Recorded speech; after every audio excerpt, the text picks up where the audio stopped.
Okay, so just to explain, back in November of last year, there was a bit in an LMC cast which we cut out of because we basically just went off onto something else. We started talking about the symphony, the Sonic Symphony, and our thoughts on that. And also, Vija started sending us in a slightly different direction about a Sonic convention that he went to. But we did, during that segment, which is, say, almost a year ago now, mention the Miku concert that there was. Yes, and there was. Obviously, the fact that the two of you were involved in that. So let's get into that, shall we?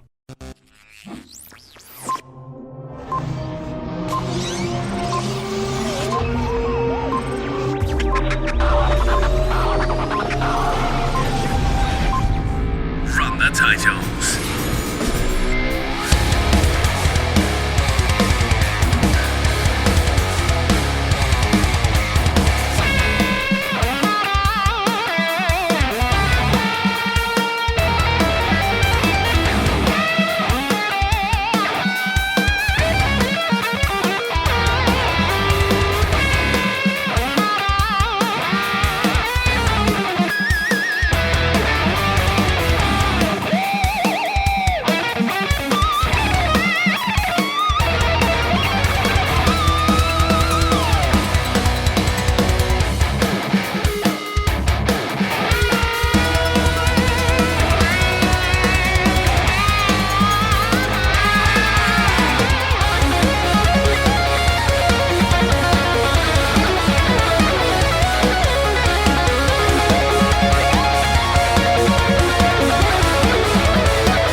Me and Irv, of course, did go to the Sonic Symphony.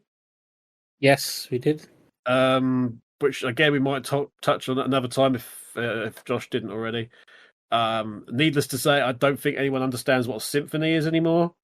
Yeah, no, I don't think I think about it, but the alliteration. The alliteration. Well, in which case we could have called it the Sonic Speed Symphony. Or the Sonic Soundscape. Sonic Soundscape actually is really nice. I'll be right that now. Good. Get it quick. I don't know how many venues they're going to get invited back to in future, because the first one they did down in London, it was quite a classy venue, and it's like the first part, yeah, fine. Then the second part, it's a rave.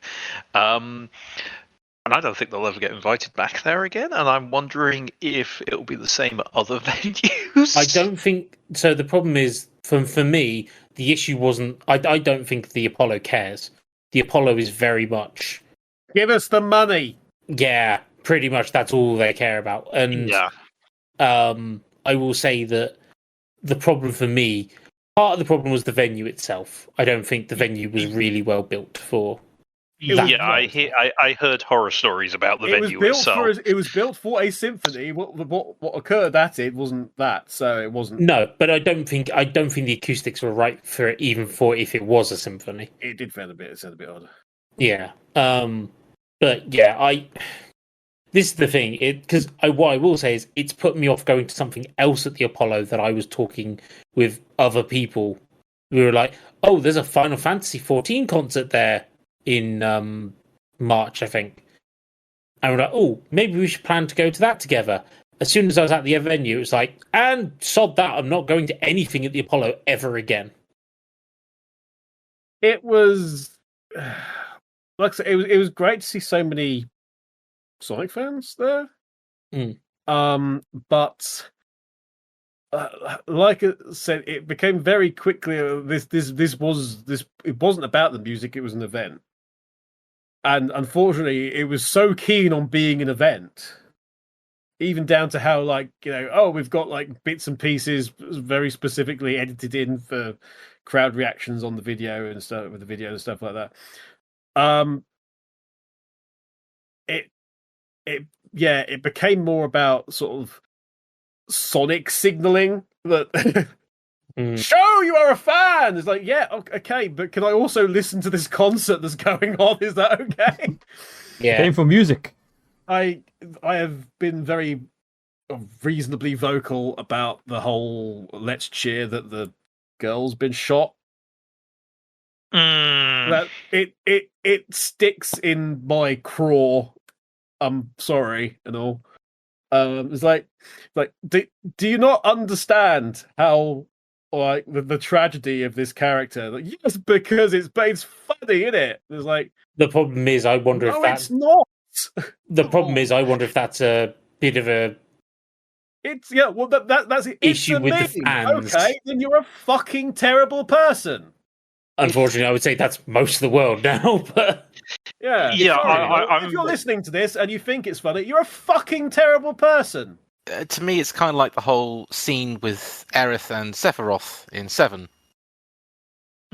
It's a case of if you're laughing at that bit, then it's not the laughing part; it's the cheering and like hooray! Hooray! The terminally ill girl has been murdered. To be fair, I know nothing.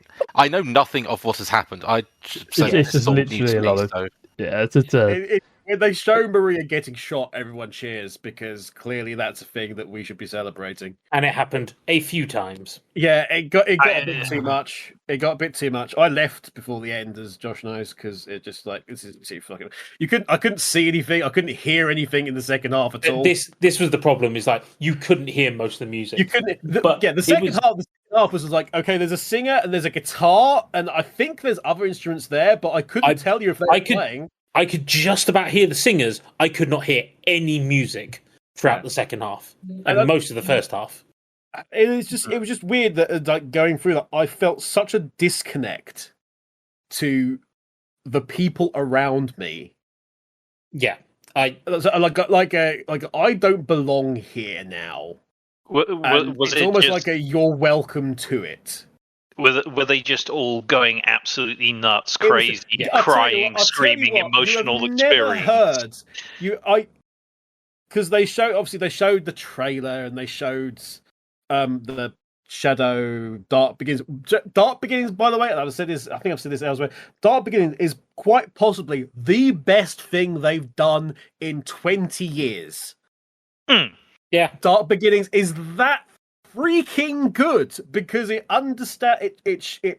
is fantastically presented. It's tight on story. It builds on stuff. It remembers where it came from. The characterization is really good. It has lots of nods back to things, but it doesn't like shove it down your throat. And at the end of it, it sets up the game. And it also leaves you in a position whereby even if you don't go and play the game, you know that the character has advanced, and indeed it's re-established the bonds that character has in Shadow. But they showed the SXSG trailer, and Mephiles came on and got the biggest goddamn cheer that Sonic 06 has ever gotten. And I was just like, knowing these people around me. Yeah. How many of them have actually played that game? 5%. I just went, it's nice and all that you're excited because of that. Also, you fucking hypocrites. Yeah. You don't. Yeah. But yeah, like I said, it was, and it wasn't just me that felt that as well. I noticed online after, with regard to not being able to like hear anything, and everyone just being a bit too rowdy because it's like, it's a symphony, and the organisers and what's his face who leads it is to blame for that, because we want you to get involved, cheer and shout and do whatever you want. Yeah, also, people have paid lots of money for this thing. Yeah. I would like to hear it. He's like, but Adam, our friend Adam, did the same thing, because he went to the Final Fantasy Symphony, the matinee one, beforehand. The matinee one beforehand, where it was, far more respectful. And think back to the times we went to like video games live and stuff like that. Yeah. I was going to say, like, I never thought I'd say I miss video games live in terms of a musical thing. Yeah. I will say though, the previous year's one wasn't as bad. Like the first half of the symphony was, a proper symphony. Like people still cheered, people still clapped. It was still a bit more lively than your typical symphony. But it was civil. Yeah, and the second half, yes, everyone was still singing along, and I think I mentioned to you at one point, Vija, I felt like the singer could not have been there and you wouldn't have noticed. Yeah. But you could still hear the music. That wasn't the case this time. Like, in fact, it was almost the reverse. I could hear the singer, and I put that down to the fact the Apollo is designed as a comedy theatre, not as a musical. It's a bit different when it's like singing along. Yeah, I don't mind singing. It's when it's like everything else. Yeah, no, I definitely agree. And it became an all. I don't know, but whatever it was, more. Last thing I'm doing. It was definitely a disappointment for me as well. I mean, I'm down to go see the performance in Dallas in December. Mm-hmm. And I'm very interested to see how, first of all, how it's going to work with, because it's in a proper symphony hall, so I think the audio setup will be better. But how Americans will react to things versus how the English react. Obviously, the symphony itself has changed over the year. Since it first started? So, one thing I will say is that the second half of our symphony was very heavy frontiers loaded. Yes. But that was because we had is it Atama? I don't know. I forgot his name. We had that special guest, and that's what he's most known for. Is that recent soundtrack, which is fair enough if you've got that special guest. Otani, yeah, sorry. That's the first one I've ever seen Otani. Yeah, I've never met him. Yeah, this is the thing though. It's like the Frontier soundtrack is basically what's made him push into the limelight. And okay, so literally we have the entirety of the Vocal Unleashed soundtrack, Frontier soundtrack, as well as an acoustic version after like everyone else had left. But it felt like there was less variety on this one. Like the only new song that I was glad to see Undefeatable in there. But like the only other new song in the second half that I was like, was I really enjoyed the fact they put Pumpkin Hill in there, because I thought they weren't going to do that. We were treated to the specialty of Pumpkin Hill, and I think I said to you like afterwards, is like, that's great and all, they shouldn't need telling that to put Pumpkin Hill in. No. But it's a special thing to put Pumpkin Hill. Yes, but Pumpkin Hill, if you're going to do a Knuckles one or like that, you do Pumpkin Hill, or there's only two options, and one is Pumpkin Hill, and the other one is obviously Wild Canyon. But yeah, anyway, if it is coming to the UK again, I don't know if I'm going to go. I might go down there to say hello to people, but that's probably about it. Yeah, I would maybe do what I did with the first one when I didn't have a ticket, which is just to go down and see people, and that's literally it. There is no way I'm paying money again for that. So anyway. I might just cut that out and give that something separate. Yeah. That's fair. Yeah, because there's also other things. I mean, it's a pity that actually Turbo isn't here, because we could have slammed on a discussion about what happened, and Ninten actually, because they both went to see the Miku one. Oh yes, where that was a very different vibe anyway, because that is supposed to be, it's a concert, blah blah blah. I saw the Miku one in Dallas towards the start of the year. Yes, which we mentioned on a previous episode. Insert number here, which we won't. No, oddly enough, I did actually go down and say hello to them before the concert. I didn't go to the concert because, to be quite frank, it's not quite my jam.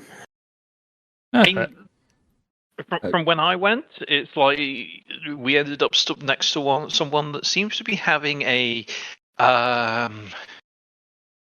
emotional experience of their lifetime. Yes. They were screaming, they were crying, they were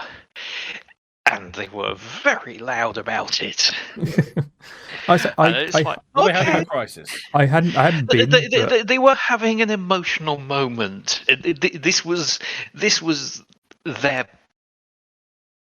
I don't want to say Woodstock, because that kind of implies it's a level of civility, but they were really having a full emotional moment. Emotional. It was an emotional moment in air quotes, guys. Just they were just absolutely screaming with joy and happiness, and it was there their were lots of Beatles. people doing it. Yeah, that's goes on. I don't know if you've ever seen. Running Wild.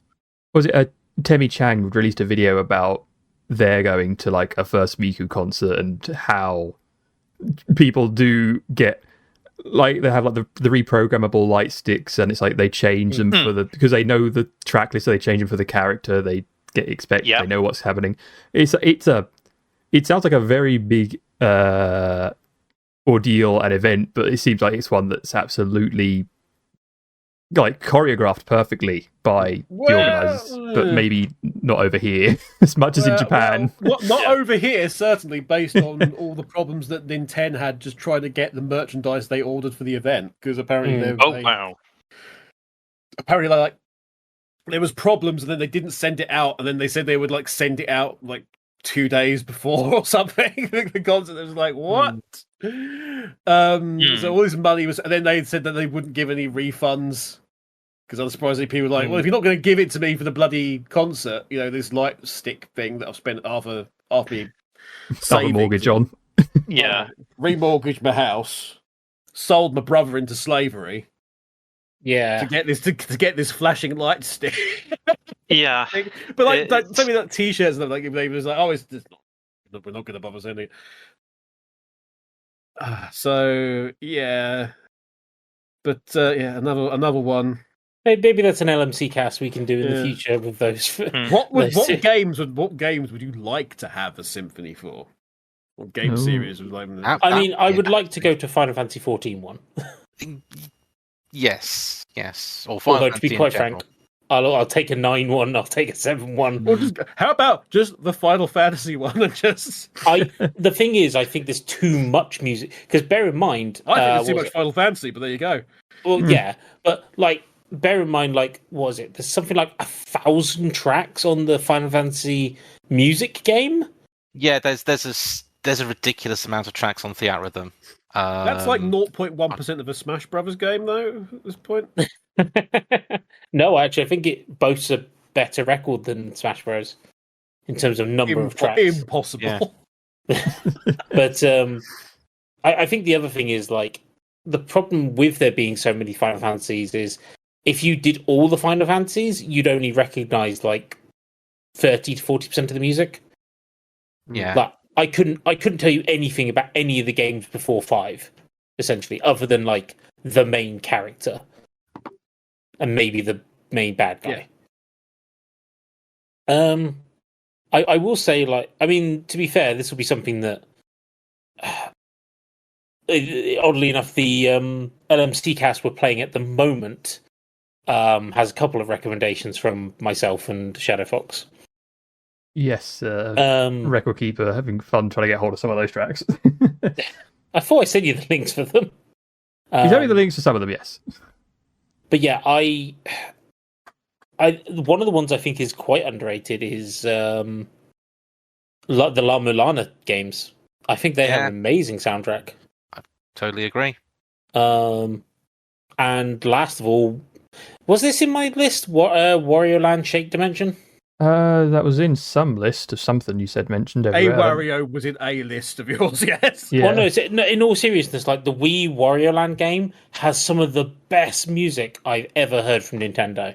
And I think it's a shame that they never released that in any format. Thankfully, I've got a ripped copy I ripped from the game myself. But hey. Yeah, it's like that. No, he doesn't, Nintendo. Oh yeah, no, Nintendo don't. Can't stop me from taking it from the game myself when they put a soundtrack test in the game. Oh, I think you'll find Nintendo will try. Nintendo will probably try. They will try. They will find a way. Unless all you have done with the game is taken it out of the box and put it into the machine. Unfortunately, then you're not using the game as it was intended, and therefore they're entitled to all your earnings, your children. You're putting your game case in a display cabinet. No, we didn't allow for that. We didn't allow for display purposes. Have you put the game when you put the game on the shelf? Did you put it the right way up? Just saying. That's grounds for a lawsuit. Miyamoto will come along and will smash your kneecaps in. I'll tell you one symphony that Nintendo have done that if I ever found tickets for the UK, I'd make sure you come along with me though, Kev. Wind Waker. Wind Waker what? Wind Waker Symphony. Oh, I'd say because I went to Symphony of the Goddesses way back when.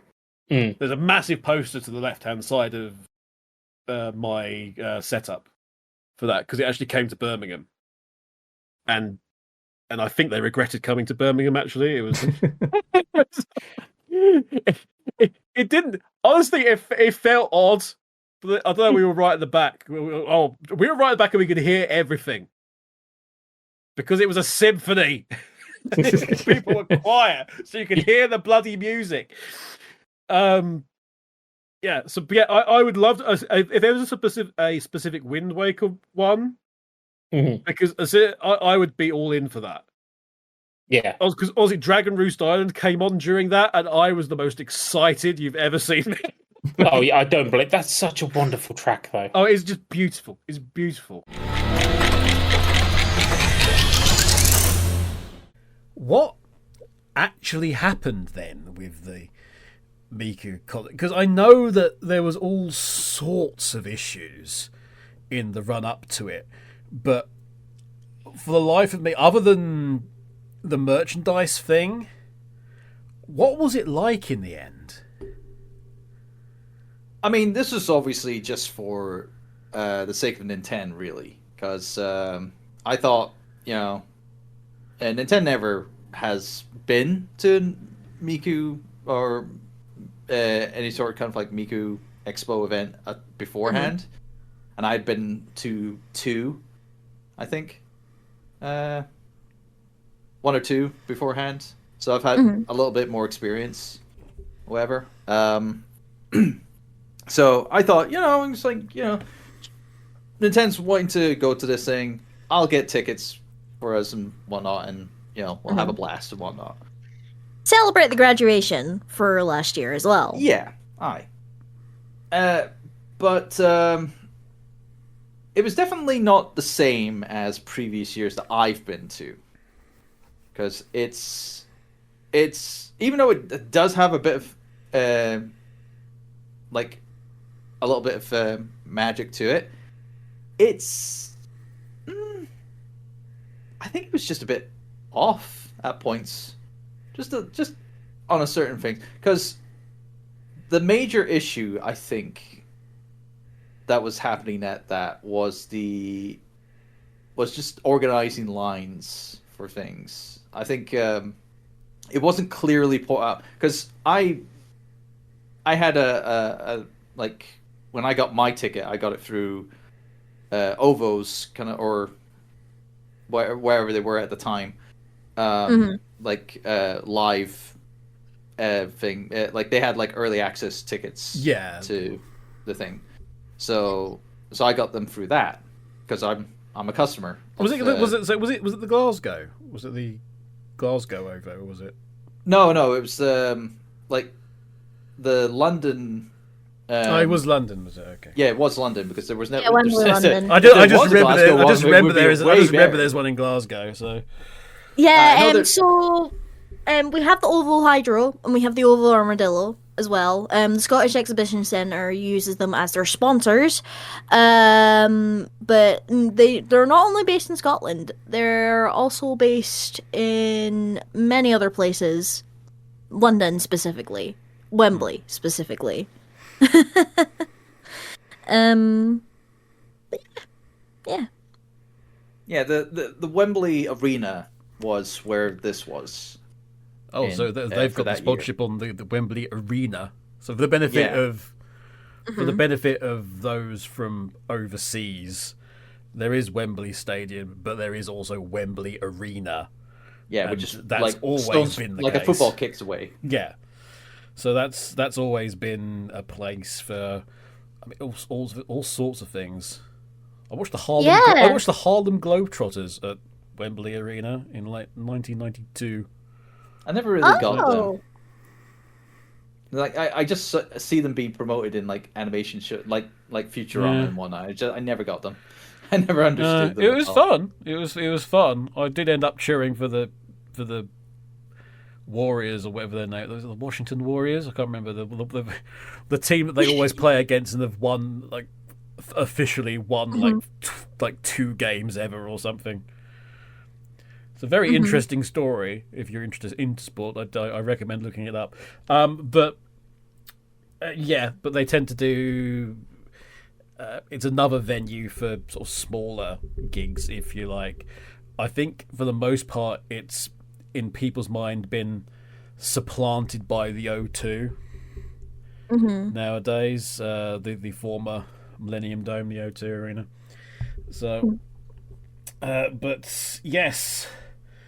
So you were in London. Yeah. And adventures occurred. Adventures did occur. It all started with a bus ride for me. It all started with an 8-hour bus journey, which was eventful. But would I do it again? Only if I was desperate.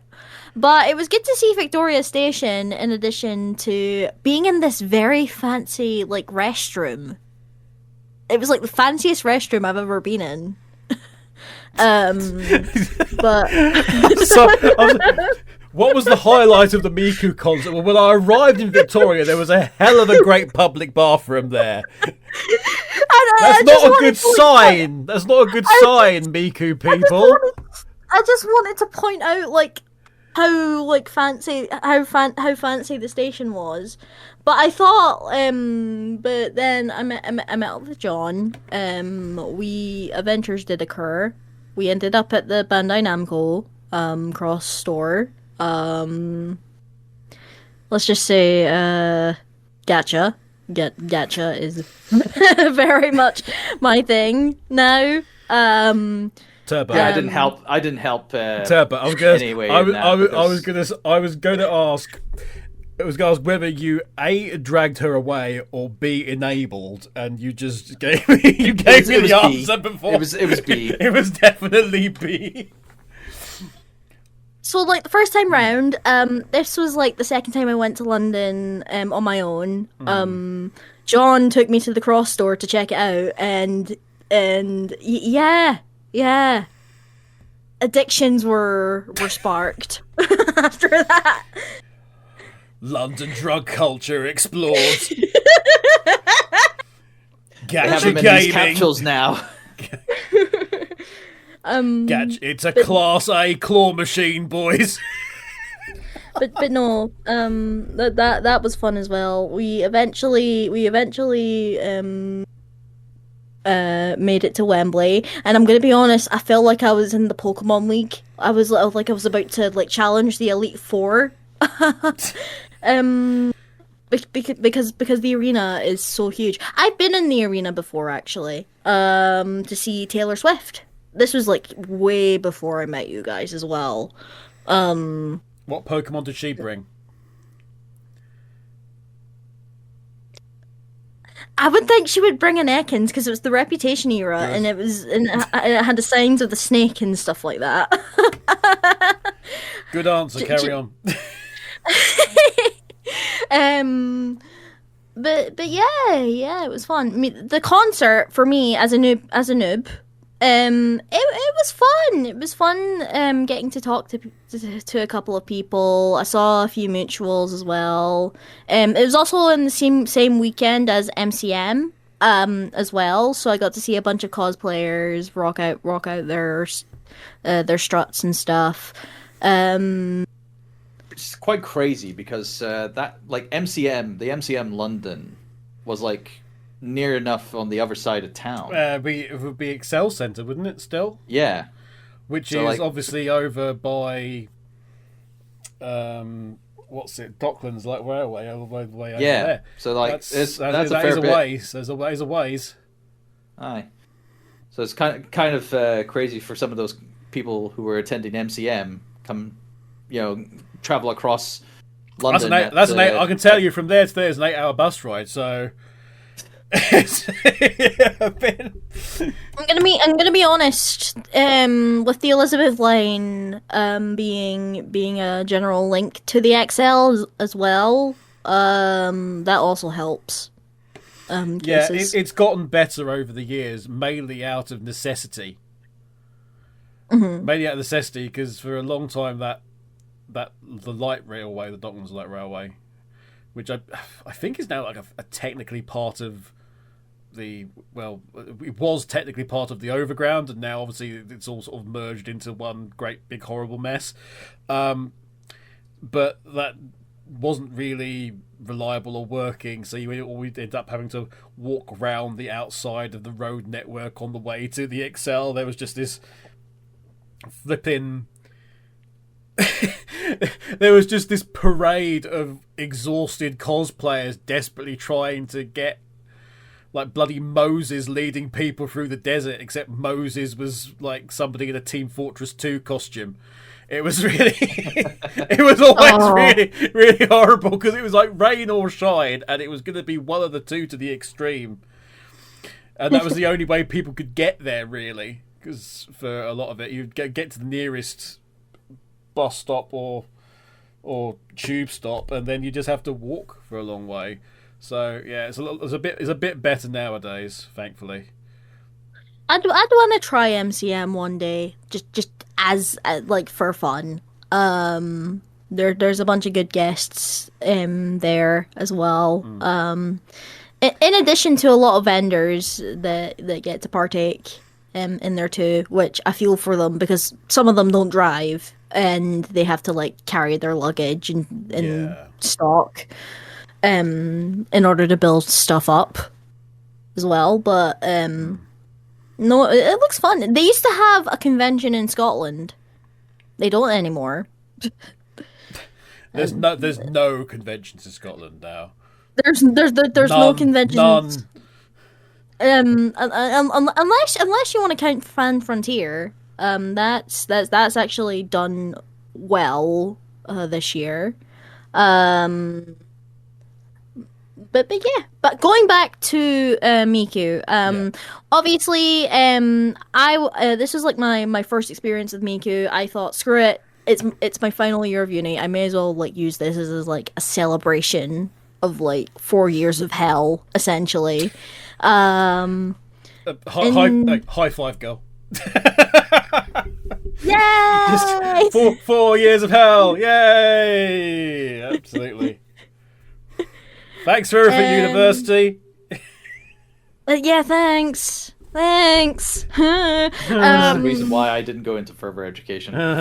You're wise. You're wise. The merch I got, I didn't get a shirt. I already have enough Miku shirts as is. But I did get the pen light and a badge. Eventually, you got the pen. Eventually, I got the pen light, and this was so like what after the hell happened there? Because all I remember was them just going, "Oh, there's been a delay, and you'll get it afterwards." I remember you guys telling me that and just going, these people don't understand at all, do they? Yeah, what happened was that they opened up pre-registration for orders for merchandise to then be delivered to people's houses and whatnot before the event started and whatnot. So that way they didn't have to buy it at the venue. Those got delayed for certain people, and whatnot.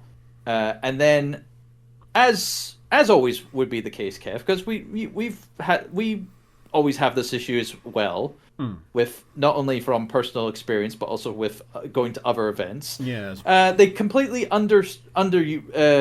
underestimated the demand. So stock didn't meet demand.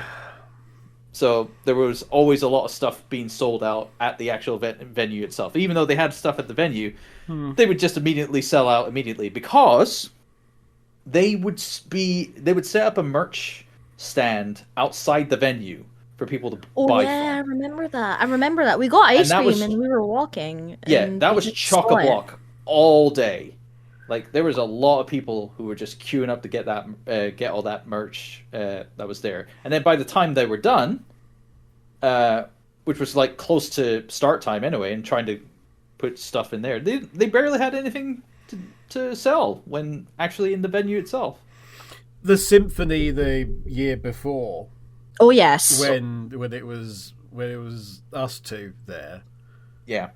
It was all of us there, weren't we? I mean, we know... Well, all of us here, but all of us were at the didn't first actually go to the Symphony I didn't go to itself, Symphony, but I was there hanging around, and because you were there hanging out. It was horrific, the merch for the Sonic Symphony the first time round. Oh yeah, because they had the two shows at the same time. Yeah, so it was like a matinee performance, and then the matinee. There was the matinee. They stuck another performance on, and by the end of the matinee performance, there was just nothing. Yeah, it was and then everyone picked clean. I still laugh at that because we all went when we saw the social media post with V'ger being our sat nav. Yeah, he was for that. Well, he's the tall one, so we set him as our sort of person in the crow's nest, bearing in mind that he was an actual crow's nest. So keep an eye on this, and then there was lots of sort of negotiating. Everybody was like, because there was also queues in both directions as well. Which goes back to our comment on Miku Expo, because the amount of queues, because there were so many kind of different tickets, for the event, where there was there was general admission, then there's VIP, then there's the OVO VIP, then there was another promotional VIP ticket that was also being sold under another company. Yeah, whoever that was getting had its own ticket line, or no thing. It wasn't as condensed as previous years, where obviously with the previous year, or the last one that I went to before this one, there was pretty much general admission and VIP packages. That's it. There wasn't any sponsorship off the venue. There wasn't any venue. Well, not that I saw off anyway. I think I don't know if it was part of the venue that I went before this one was under O2 or anything, and they had an O2 priorities promotion. I don't know, whatever. But from what I saw, it was just general admission, VIP packages, whatnot. Mm-hmm. And definitely between that last one and this one from last year, the price hike, obviously, pandemic-wise, obviously, that caused a lot of problems to hike up the pricing of attending, just even attending the concert. I know Miku's a big name now. She's definitely gotten that kind of superstar status as an entity and whatnot. You should see her rider when booking her. Absolutely ridiculous. The demands. Oh my god, the demands. Yeah. But the how it is now, obviously, it does it justify the price hiking? I don't think so, really, in all honesty, because at the end of the day, it is, I mean, you are paying into the performance and the experience. It's the experience more than anything, isn't it? Because Miku's been so different. But compared to previous events, now obviously for Ninten, I'm sure Ninten will say absolute amazing performance and whatnot. It was like amazing experience and stuff like that. Obviously, me with my past experience. Didn't they cheap out on Miku as well? Because they went back from what it was. They stopped the Pepper's Ghost, and it was just basic LED, and it was like, oh, okay, yeah. Which big TV, woo. Yeah, it's like when you're watching it in like a video format or just like seeing people's kind of like iPhone screen, like iPhone recordings or pictures or whatever, it looks bad. It does look bad. But when you're there in the moment, you forget about it, like Nintendo did. Yeah. I was engrossed. I was engrossed the entire time. Just looking, just trying to look at like the visuals and everything. Oh, I could see Miku okay. I could see Miku perfectly. That was one problem, is that I had to be behind her because I was too tall in front of her. So it was bad enough that there was a lot of people in front. Because we got in there after about. You mean you didn't raise this small Scots Ninten onto your shoulders like a small child? She's small, but she's not that small. And I'm not that small, Kev. Yes, she is. Yes, she is. You just think Polly Pocket was designed after her. Ninten in your pocket, as cute as can be. She's got an iron brew for sale. I used to have Polly Pockets, actually. I used to love those as a kid. Little did you know your parents sold off your likeness and story. They just paid you in Polly Pockets to keep you quiet and distract you. Little did they know that my creative fuel grew into streaming. Absolutely. But going back to my thoughts on it, it was great. I also got to I learned how to fan dance as well. I learned like the different movements and stuff with the pen lights. It was really fun. It was a really fun experience. Though I accidentally kept hitting Turbo's elbow. It's fine. So I've had worse things happen to me. Hell, I crashed my bike. Which is worse than getting bumped in the arm or being bumped in a crowd full of people, and it's fine. So I Turbo, think you were like, yeah, I was gonna say Turbo, but it was okay, both of you, yeah. It was a great experience. You enjoyed it. Yeah, I mean, I was happy for Nintendo more so than anything else. There was and even then, even with how they cheapen out and whatnot, there's still people who were like traveling the world during that tour. Like they like traveled from Japan to be part of that tour. It's just like before that I've seen before. There's some really dedicated Miku fans, yeah. Oh yeah, full on dedicated Miku fans that would, or like Vocaloid fans that would be part of any performance that involves the brand. There's always one, isn't there? There's always one who's been like. He's like sleeping in the same damn hotel as everyone else. Strap themselves to the back of the bus as they go along. I mean, that's good. I do have to ask though, but I know obviously Nintendo, you really enjoyed it, right? Everything. I did, but also it was a trip for me to see my friends. But I'm just out of curiosity, because obviously that is a concert. It's not like the other stuff. That's a concert. It's presented as a concert. That's the whole point of it. There's a band. There's things, sing along as and has been discussed. It's, he's moving about with the lights. There's specific crowd interaction is designed around that concept. Given what they'd done to it,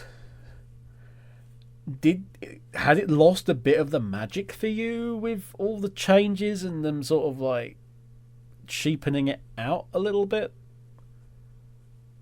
I'm like, it's like half of me saying yes and half of me saying no, because I still saw a lot of people who were like, getting involved. Like in every concert and whatnot, they would always have obviously a message from Miku welcoming people. And it's like saying, hello London, or whatever. Just speaking in hello London, in English, because she has an English bank, so obviously she can she can have that communications with people, with the audience. And imagine if they forgot to bring it. Imagine if they forgot to bring it. That'd be awkward. Accidentally put in the Mexican. I don't know if she has a Mexican or like a put Spanish. In the German one. Put in the German one. She has a Spanish one. She has a Spanish one. The event is obviously still interactive to a point. Sure, there might be a couple of like song choices, because each kind of like concert does have like certain set lists and whatnot, and there are some favorites that get like swapped out for certain other tracks and whatnot. But overall, it's like it does have it has the energy there, because obviously it's not just the performance that's happening on stage; it's the people who are there being part of the thing, like having the light wands, moving along, having the choreographed kind of like movements for that, because that still happened. I must admit, when you said about I learnt fan dancing, I initially didn't think that was what you were talking about in terms of using the light wand. I thought you just randomly had learnt fan dancing from somebody. It was like, I came across this guy or this guy. They taught me fan dancing, and I'm like, what the hell was going on at this Miku concert? But that's the thing though, like, how like I'm waving my pen light about sometimes, like that's what it is. It's like basic form of fan dancing, effectively. Like if you are using a fan, like an actual like fan, the choreographed dancing in like geisha performance and whatnot. It's just that. It but did it's take a me a second of that. though. That's when Ninten said it. Oh dear. So, question then. Given everything else that's been going on, and the performance and everything else, would you go to this again? That is a good question. Or is it a one and done now that you've sort of seen it and done it? I say I'd want to go to one of the concerts in Japan. So you'd want to see it. You'd see it again. You want to see it again, but through a different lens, if you like. Yes. Because I seen Emirichu's video on the Voltage Tour, which is also in collaboration with the Pokemon franchise right now. I would want to go to Japan because obviously I want to see the sights, I want to see things. There's things I want to see. I want to go to a Miku concert in Japan to get to see what the experience is like. I've seen there's a pop-up cafe. There's different merchandise. There's exclusive merchandise that is different from the Expo merchandise as well. In addition, with the hologram as well. They'll have the hologram. The full experience, if you like. The whole not experience. diluted for the West version. Mm-hmm. But it's not even a case of like it was diluted. It was just basically cut back because of like the cost of transporting things over, because they were able to do it like before the pandemic. Because I had gone to those shows that were in the that happened in the UK and whatever. Which then brings us to you. So obviously things have changed, and you've sort of seen it progress or regress, depending upon your point of view, I guess, in terms of what it is now. That one was a little bit different because obviously part of it was the Nintendo's experience, and you getting to experience Nintendo's experience, and somebody enjoying that for the first time. Would you go back now, though? On my own, no. No. With someone else, yes. So then it becomes the social thing, which... Yeah, it becomes a social thing again. Because, that's always the case for me. If I want to be at an event and whatnot, I would want to be at an event where I know people that are going to go there and have a good time with them and whatnot. Plug, this is being recorded before SonicCon, so that's another a thing there where a lot of us are gonna be coming back together and whatnot, because I wouldn't have gone if no one else was going. Are you going? Oh yeah, I'm going. I couldn't remember if you were going or not. I'm going to be delighted. I'm in the group, for crying out loud, man. I only set up the Discord. I don't look at it. Are you on there? Yes. Oh, good. I posted stuff in there. Are you? Really? Do you do things for LMC then? I just did. I thought you were an occasional table. I'm surprised you even talk. I'm a table. All right. Oh dear, I kid, of course. No, that's great, because obviously Nintendo was going to go, but then things have. The game has changed somewhat. Mm-hmm. The game has changed, but the game has changed, son of Flynn. But that doesn't mean that it'll stop me from going to future events. No. But I would love to do the artist alley there. I am very hyper focused on my songs. Yeah. It was a good experience for me. It was good to see friends. It was good to just get out, celebrate my graduation, which was up and coming at the time.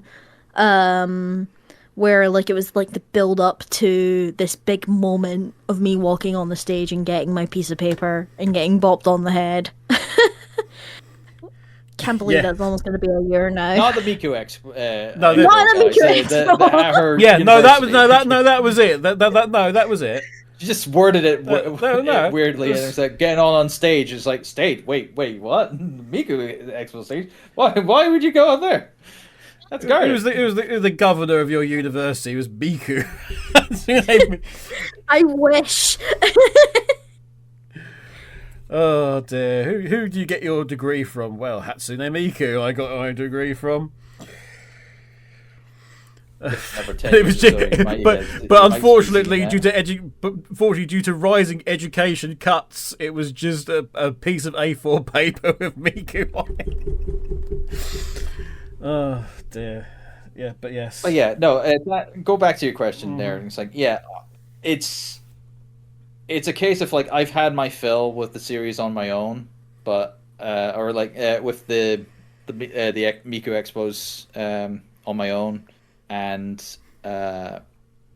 unless they revert back to the thing, which I've heard is not going to be the case, unless things change. Not if they can make more money doing it that way. No.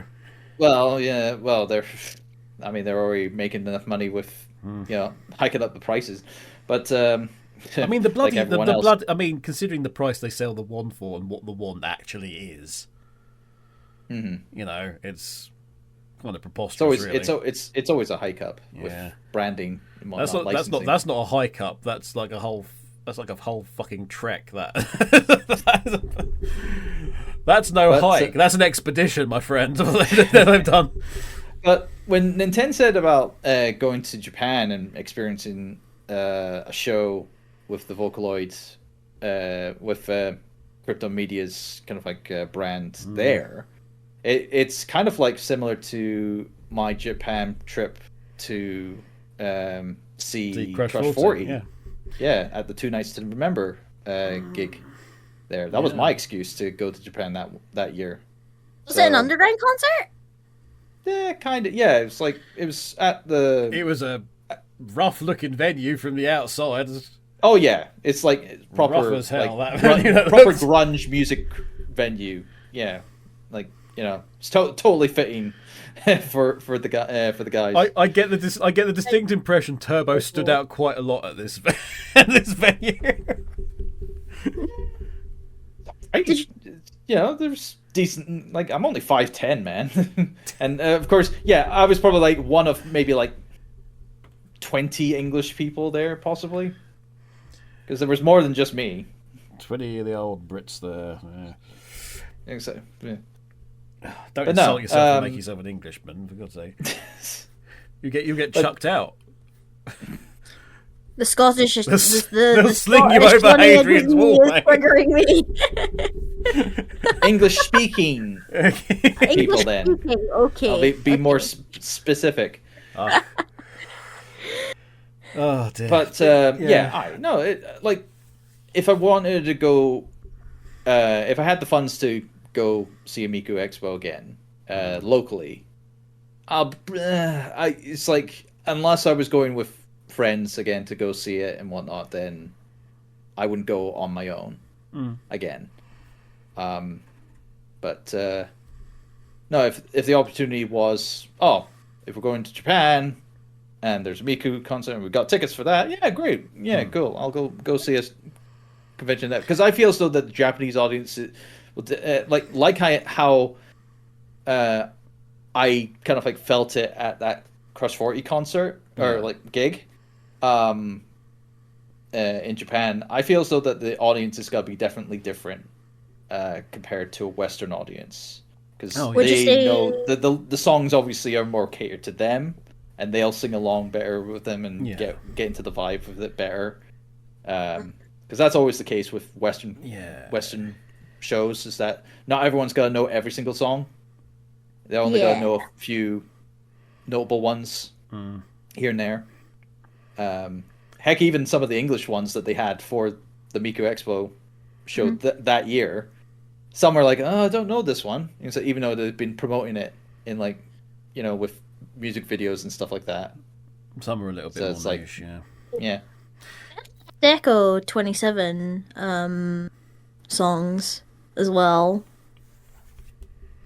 One of the artists that use Miku's voice to compose some tracks. They did Luca dirty, by the way. Luca being the pink-haired one with the blue eyes. They only gave her one song, and then after that, it was a duet between her and Miku. I know they do rush through. They do rush through the associated characters, don't they? And then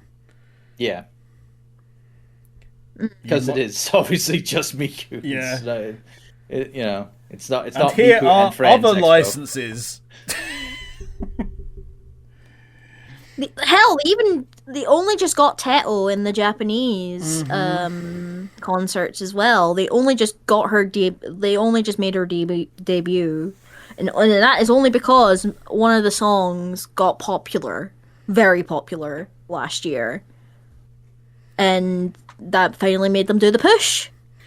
It's it's good that in a way that those banks and some of the older characters, they do go through like a bit of a cycle. I mean, obviously there's the ones who are sort of evergreen characters and are always there, but there is like an undercurrent of characters who are sort of have a bit of a cycle and then they come back again, and it's nice that they change it in reaction to the different tastes and the changing times.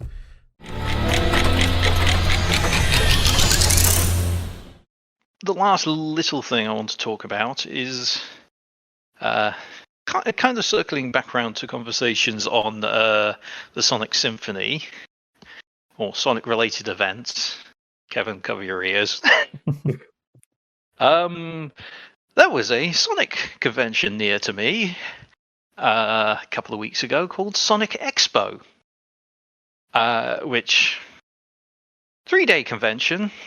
I thought, well, this is a no-brainer. Having gone to Summer of Sonic, helped out with Summer of Sonic in the past, I want to see what it's like in America.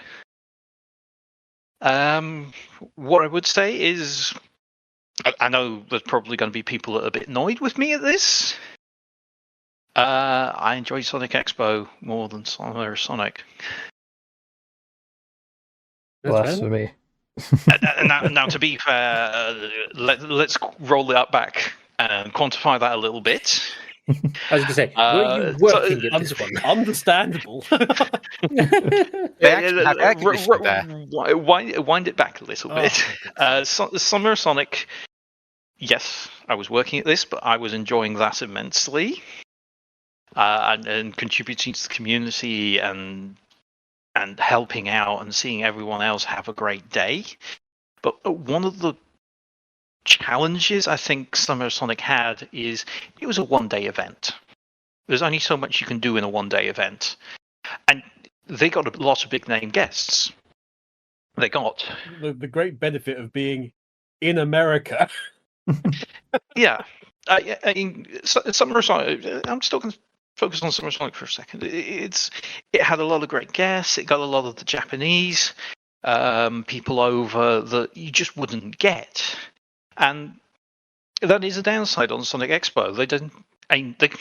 Yes, they got a load of the Sonic voice actors. They got a load, or nearly all of the Shadow voice actors. They were only missing Keanu Reeves. Understandable. Which is understandable. It's like good luck being able to even get past his agent. I don't know. I think if you'd have sent him an invite, he'd have been like, "Get me on." Yes, but his agent would probably block it. In fairness, his agent is Agent Smith, so yeah, true. So I thought it was really good that they got Agent Stone there, who is he's just great. He's just enjoying it and having fun with it all, and he was just a great guy to be there. And if you get a chance, if anyone gets a chance to meet him, certainly go up and have a chat. He's just fun. So for context, that's Agent Stone from the Sonic movies, for those who haven't watched it. And then it's like it had a really big merch hall with not just reselling Sonic merch. It was just people that had created, and so artists, crafters, IDW comic artists, even a number of web personalities, professional cosplayers, which... and this thing was spread over 3 days, so Friday through to Sunday. And that's the thing, it had a lot, but it was nicely spread out and relaxed. Summer of Sonic was... because it was a lot happening in one day in like 6 to 8 hours. It was a big show. It was a really good show, but it was really compressed. And it had the space to spread out. It obviously has more space because there's more space in America. Everything's bigger. Everything's bigger. But also they have like very dedicated convention halls that are just basically massive canvases, or at least the conventions I've been to out there have been. Yeah, this was in a convention hall off the back of a hotel, so not super massive, but it's like in floor print size, easily double to triple the floor space that Summer of Sonic ever had. But it's the constraints of where you are in the world, and money, and Sega. And Sega. Yeah, I mean this convention has no tie-up with Sega, so no constraints like that. They can charge for entry. and VIP tickets and concert tickets as an extra add-on. So yeah, they had a Friday night rave. They had a Saturday. They got TJ Davis over, which was really nice to see again. Oh yeah, she's great. She's still great. And then they also had Sonic Rebirth, which is a group of 3 singing a couple of their tracks, I think it was one Linkin Park in there, and then basically a chunk of the Sonic Frontiers soundtrack, which sounded great. It was great to listen to that. So yeah, it was just big. It was fun, and it was more relaxed. You had time to wander around and sit, eat at the Maid Cafe, which was fun as well. And lots of little fun events that, whilst I love Summer of Sonic, there was never enough time to do little smaller things like that within the day. It was one thing, then the next thing, then the next thing, and the next thing. And it's a shame we never got to that stage where we could do a 2-day event. But yeah, if you get a chance, fly to America. Fly to America. I've got a spare bed in Dallas. I certainly recommend Sonic Expo in the future. And yes, I apologize to anyone that I may have pissed off by saying it was a really good convention, and certainly in some aspects better than the Summer of Sonic. I don't think that's a bad thing to say, because, I mean, to be fair, we had different challenges with Summer of Sonic. I mean, yes. If nothing else, like, I know for a fact conventions are much easier to do in America, because just from knowledge I have from conventions, it is so much cheaper to rent a convention hall in America than it is the UK. Yeah, well, I mean, this space, it's attached to a hotel, so it's like you go to the hotel and say, well, I'm going to fill your hotel for like 3 days, and they go, yeah, okay, well, we want to use your convention space. Yeah, okay. And then you're filling the hotels around it as well, so everyone's happy. Whereas with Summer of Sonic, they're already full. They're already full. They don't need it. It's London. It's always busy in London, so they'll charge you what they want. And whereas these places, because America is big, it's like these spaces, they're incentivized to want to fill them, and use them. And the area they did pick for this year, it's a little out of the way. It's about an hour's drive from the airport. It was 20 minutes from us, so it's not close to the center.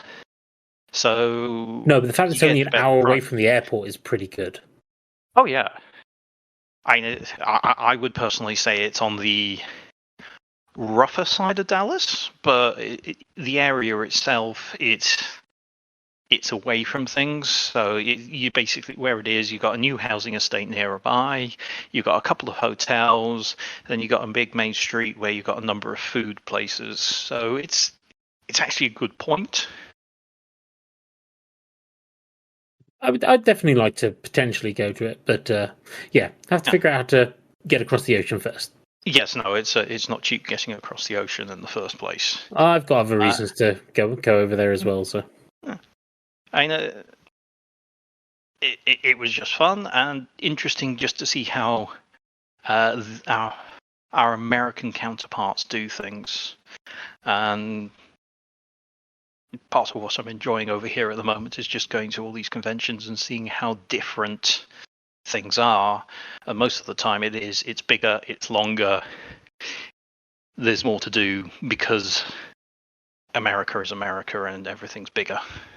Just comparing my experience with EGX to PAX out there, it's such a big difference. Yeah. And it's a very different atmosphere as well, I found. Now, the problem with comparing that is the last couple of years, let's just say EGX has died over here, essentially. Yes, they've just had one, haven't they, in the UK? Yes, except they had so little to show, they had to merge it with MCM. Yeah. And MCM's crowded to start with, so... Ooh, not as much anymore. Really? That's also been losing popularity, I think. One of the things from the last MCM we went to, which a couple of years ago now, what we were finding is there were more normal people going along to it, and they were not meshing with the regular attendees. And I think that's what's happened with the recent one, is it's put off the regular attendees from going. Yes, because the regular attendees, I'll be honest, they're more socially awkward. This is a space where they can have fun and express themselves in a safe way. And then you've got regular people coming in and who are geeks a little. They enjoy a particular franchise. They enjoy the Avengers franchise. And it's like, and they're walking around and looking at these people who are in a space where they feel safe to express themselves, and they're going, what are you doing? That's weird. So it's putting them off now. And that to me is a real shame. It's just a sign of the times, I think we see. It is. It's these nerdy things going mainstream, and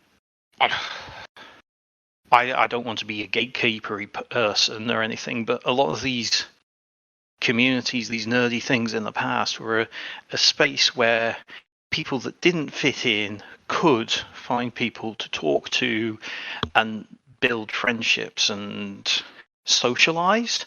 And now these groups are getting influxes of normal, well-adjusted people, and it's turning off the people that originally created them. The space that they kind of cultivated for themselves is now it for is everyone. now swamped with people who are regular. In the name of profit as well. Yes. Well, I mean, it's America. You see it more so in America land. Oh no, you definitely see everything is driven by profit here. So it's interesting to see, and you're starting to see it with the furries as well, because the furry community is growing massively at the moment. It's interesting. Yeah, I've rambled too long. Sorry. Let's bring it back to something else. Well, I think it's about time for us to wrap up, really. Yeah, wrap up to the ending, honestly. It's funny, though, that Turbo mentioned the Crush 40 concert, because, obviously, SonicCon, this is going to be either the show just after SonicCon when it goes out, or the week before, which is tomorrow from our point of view, at time of recording this bit. Mm-hmm. I'm not sure how I'm going to feel at SonicCon, if I'm totally honest with you. It's an odd one, because, as mentioned before, I'm pretty much going just to make sure that it's being done well. It's just for my own personal peace of mind more than anything, that the ones who are carrying the torch are carrying the torch properly. I'm almost 100% convinced they are, and they will be. But I kind of need to just see it, you know? After which I'm essentially done.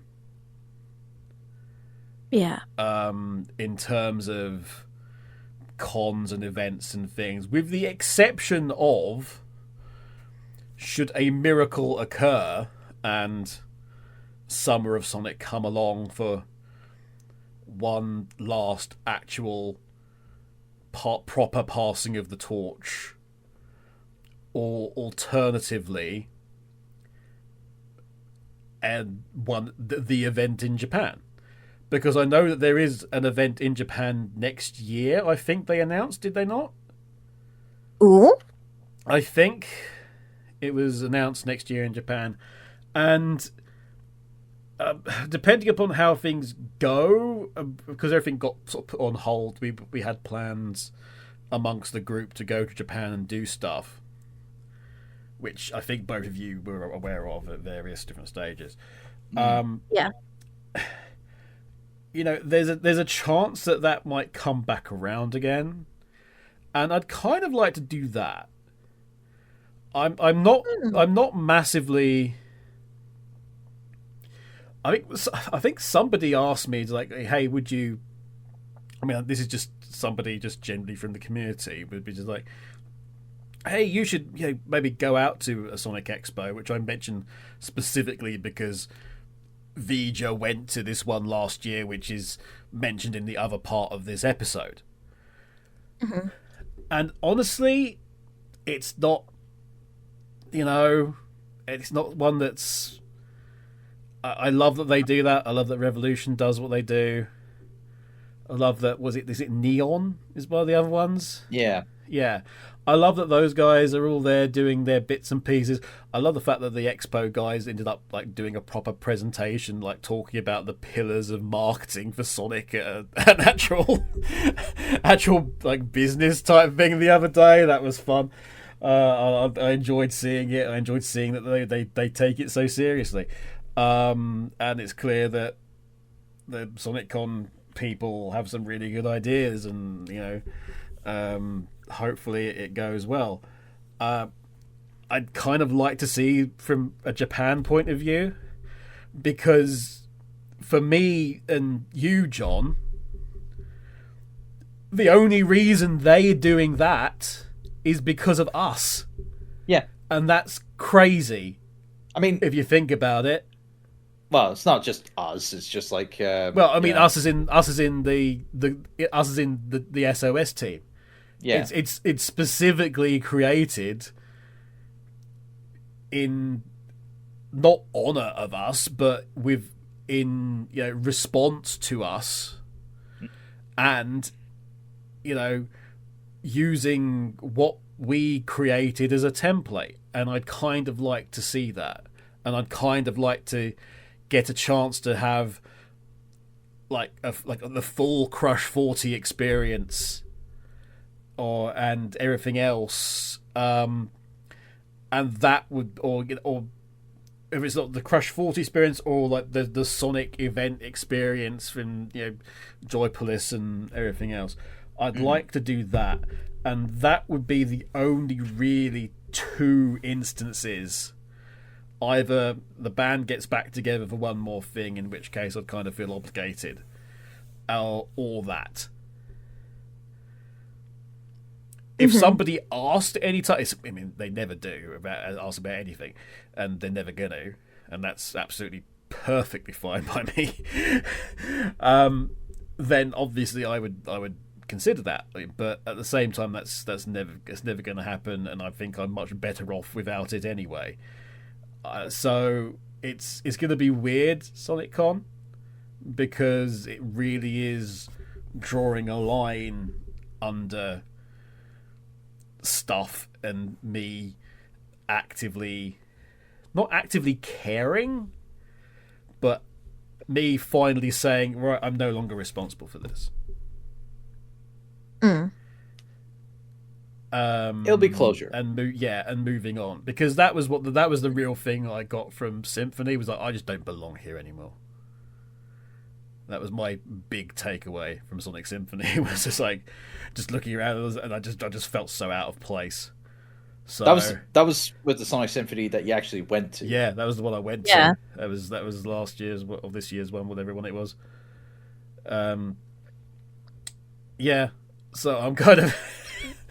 So, like I say, really interested to see how I even just feel throughout the day. At the end of the day, you want to see things for what they are. I want to see things for what they are, and certainly what's being purported as being what it is, and what happened, and what have you. As I believe I said on one of the previous episodes, it's like, I'm delighted to see what kind of revisionist history has been going on, and it's very difficult to care anymore. You know, there's like you because so much was put in that was never seen and that people would never understand, and it's fun going around and finding there's like, oh, this stuff that you put so much into is like, oh yes, the Dark era. Yeah, that's really. Thanks, guys, for that. By the way, thanks for. By Dark Thanks era, so much. 2008 to 2000 and something. Yeah, you know that era I worked. Yeah, exactly that.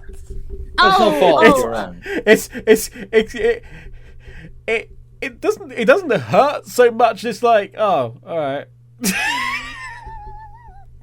Glad I bothered. So yeah, we'll see. But you know, things change, things end, some things evolve, and you know, we'll see what happens. We all learn and grow as time goes on, and yeah.